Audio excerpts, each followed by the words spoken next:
In the dark, filthy streets of Victorian London, beneath the gaslight glow and echo of carriage wheels, a silent war was being waged. A war not between men, but against a growing enemy that crept and scratched and gnawed its way into every corner of the city. Rats. Thousands of them.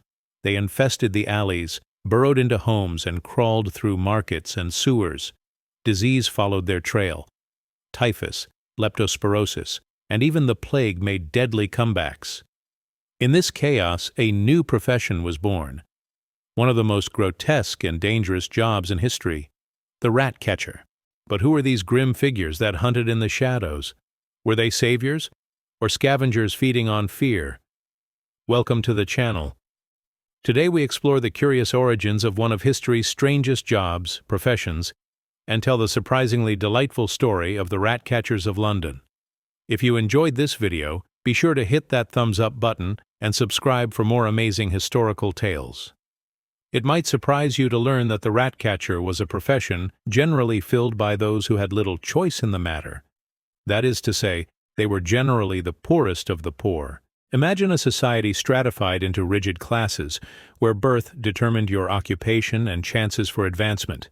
For those born on the wrong side of the tracks, opportunity was scarce. Ex-convicts, hardened street toughs, and desperate drifters found themselves drawn to the sewers and fetid tenements of London's slums.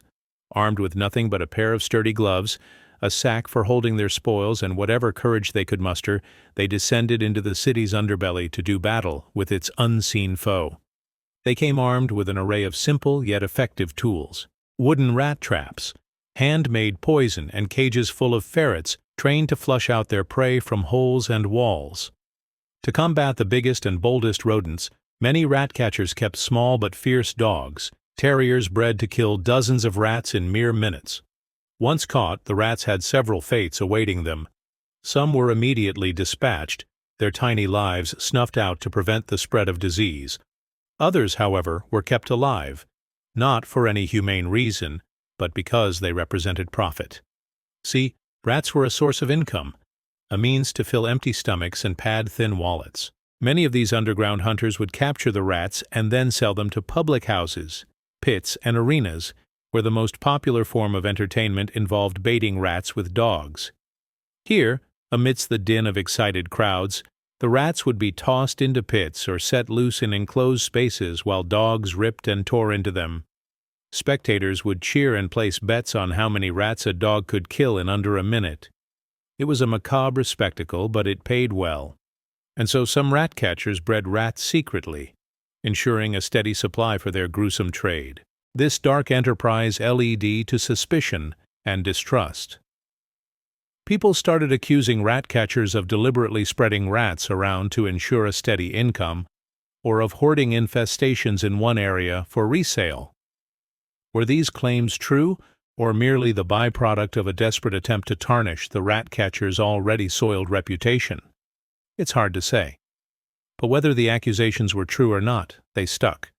London's slums were a breeding ground for both rats and rumors. Amidst the stench of waste and chamber pots, whispers circulated about the shady dealings of the rat catchers, adding another layer of grime to their already soiled reputation. So just how widespread was the rat-baiting craze? And was it really as brutal as it sounds? But amid the gloom and grime, there was one man who seemed to relish his work and take pride in himself. His name was Jack Black, self-declared rat catcher to Her Majesty Queen Victoria. Unlike many of his peers, he dressed in a showy uniform and drove a stylish carriage.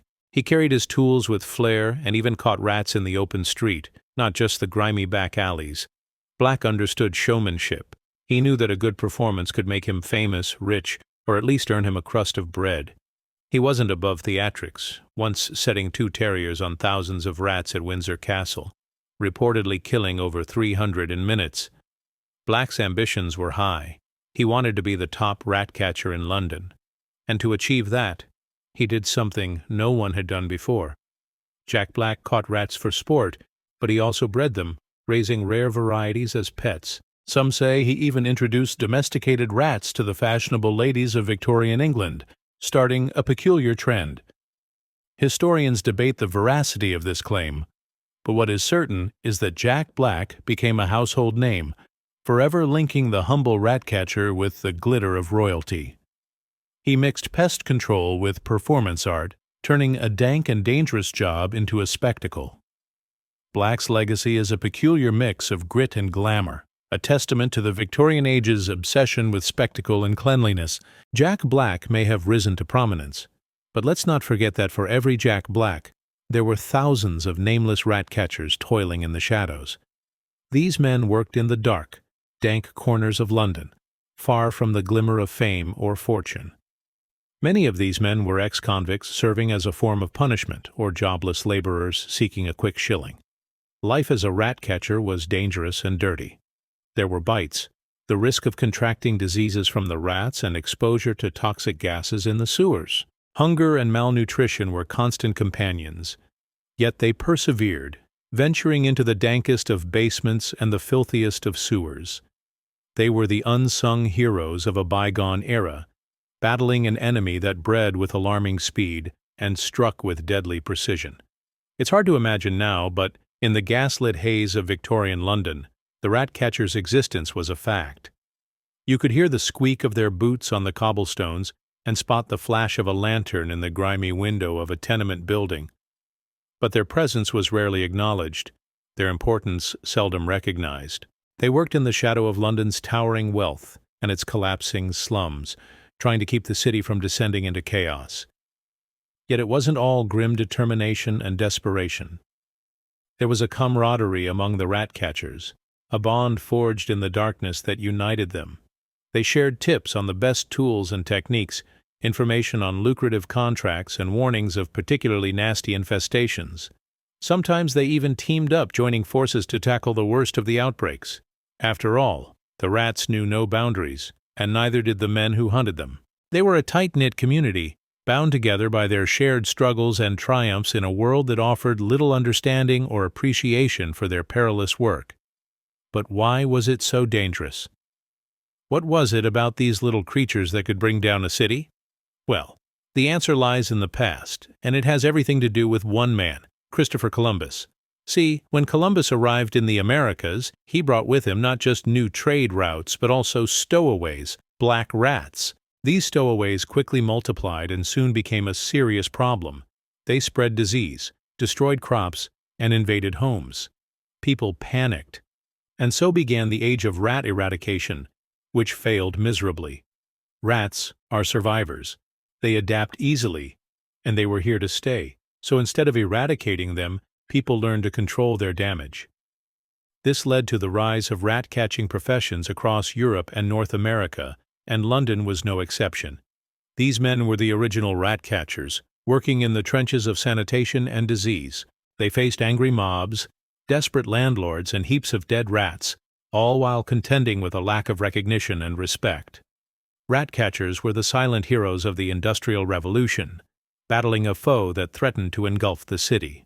As London grew, so did its rat population, swelling with newcomers from rural areas and immigrants fleeing famine and poverty. The city's garbage and waste also attracted these furry fiends, making it a veritable banquet hall. And who wouldn't want to live in such a place? The rat population exploded, and with it, the demand for rat catchers. Suddenly these unsung heroes were in high demand, racing against the clock and their rodent foes in a constant game of cat and mouse. To win the war on rats, London needed battalions, nay, brigades of rat catchers. Homes, factories, and city officials alike depended on these brave souls to keep the infestations at bay. But as the years went by, the role of the rat catcher began to fade. The profession itself didn't disappear overnight. It was a gradual decline, a slow fade into obscurity brought about by a combination of factors. Advancements in urban planning, the introduction of sewage systems, and the emergence of more professional pest control companies gradually pushed the old ways out. By the end of the 19th century, the role of the rat catcher was nearly extinct, replaced by modern methods and a greater understanding of sanitation and disease control. Those who had once been celebrated, reviled, feared, and pitied were now mostly forgotten, their names lost to the annals of history, their faces erased from the photographs of the time. Today, the rat catcher stands as a relic of a bygone era, a footnote in the struggle between civilization and the forces of filth. Yet their story is not just about rats and the fight against disease. It's a tale of an entire era, the Victorian era, with its towering wealth and its suffocating slums. It's a reminder of the human cost of progress and the sacrifices made in the pursuit of a cleaner, healthier life. It's also a story of survival, of men who dared to venture into the darkest corners of society to protect it from the unseen enemy. They were the rat catchers, and their story deserves to be remembered. So, were they heroes or vermin? Maybe a bit of both. They were a product of their time, born from filth, driven by need, and caught in the complicated mess of Victorian survival. The next time you see a modern exterminator, remember that in the 1800s that job could have made you infamous or very, very dead. Coming up next, the chimney sweeps, children sent into smoke to clean the world. You won't believe how young they were, or how many never made it out alive.